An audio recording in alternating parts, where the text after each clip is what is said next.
इश्टानो, Allison दी कुर्तोरी दाखयता आपलो नवो शो गोरचो बेदी बायलो चोर हो शो जातलो सप्टेंबराचे 13 तारीख सांजेच्या 7:30 वरार पाय तियात्रीस हॉल वचत थंयसर हो शो आमचो वाकाणलेलो आसा.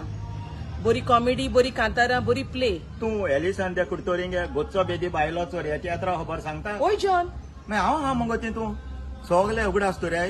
एलिसन त्या कुर्तोरीलो गाजलोलो तियात्र गोचो बेदी बायलो चोर हो मारगांव पाय तियात्रीस हॉलांत जातलो सप्टेंबराचे 13 तारखेर सांजेच्या 7:30 वरांचेर. केदो तो जाण मगो तू केदो 7:30 वरांचे सप्टेंबराचे 13 तारखेर 7:30 हुंयची रातीची सांजेची सांजेची 7:30. होय नाजाल्यार लोक सकाळी 7:30 येयल्यार तेका प्रॉब्लेम जातलो. हे सकाळी 7:30 तेका चाव घेवन यो म्हणटा हॉला कडेन. ओके, सो सगल्यांक काळजां देव बरें करून चुकोय नाका चोवपाक. गोचो बेदी बायलो चोर सप्टेंबरा 13 तारखेर सांजेच्या 7:30 मारगांव पाय तियात्री हॉलांत. देव बरें करून मोग आसूं.